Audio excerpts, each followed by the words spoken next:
Hey, beautiful people of the internet, how are you guys doing today? Hopefully great, and welcome to the top 5 must-have augments in Warframe in 2021 and beyond. So before I continue with the video, let's talk merch. So recently I've just opened up a merch store. We are selling caps, hoodies, t-shirts, and a whole bunch of extra stuff. If you would like to support me or the channel any further, make sure you guys go and buy some merch. And if you guys do end up buying some merch, make sure to tag me on my personal Instagram at OneManArmyYigit or at OneManArmyYigit_merch, and we'll definitely do some shoutouts. And remember to spot and click the subscribe button for more Warframe videos, and let's do this. Alright, starting off at our number 1 spot, we have an augment called Eternal War.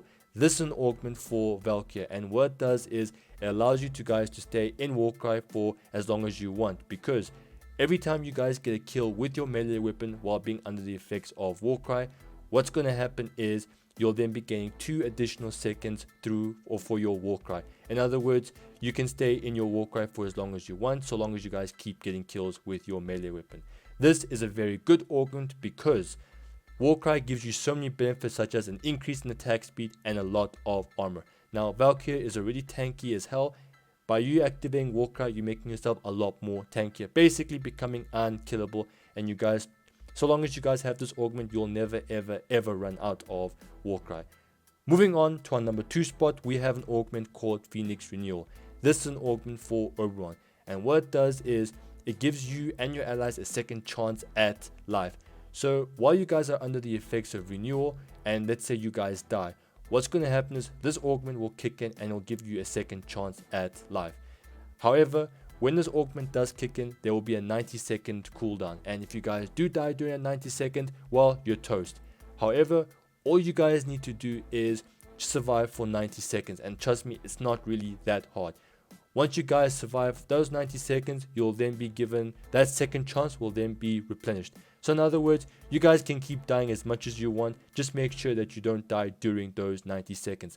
This augment gives Trinity a run for her money, and I feel it makes Oberon a very good support frame.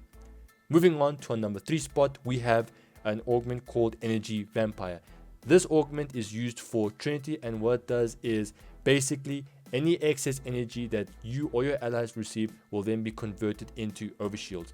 Once again, another great augment because thanks to the new shield gating mechanic, this augment will then basically save your life and also make you and your allies a lot more tankier. Moving on to our number 4 spot, we have an augment called Accumulating Whipclaw for Khora. And what it does is basically every enemy that you guys hit, or for 3 enemies that you guys hit, you'll be given 35% additional damage for your number 1 ability, your whip. However, this does scale 350% multiplicative, and it does decay after 10 seconds, but don't worry about it because there's always going to be enemies around, so you'll always be seeing a 350% multiplicative damage. By the way, if you guys want to know how to use all these builds, I'll leave a link down in the description, and I'll suggest that video to you guys at the top right. Anyways, let's move on to our number 5 spot. We have an augment called the Sprawl. This, like I've said in my previous videos, is used for Nekros. If you guys don't know how it works, here's what it does. So Desecrate will start using your health pool instead of your energy. This is really good because usually there'll be lots of cases where you'll be attacked by parasitic Xmises which start draining all of your energy. What the Sprawl does, instead of Desecrate taking from your energy pool, it'll start taking away from your health. If you guys build Nekros properly, you'll never ever run out of Desecration. By the way, the build to that will be linked down in the description, and I'll suggest it to you guys at the top right, so make sure to go and take a look at it. Anyways, that's all I have for today's video. If you guys liked it or genuinely enjoyed it, make sure to leave a like, and remember to spot and click the subscribe button for more Warframe videos. I'ma make like a banana and split.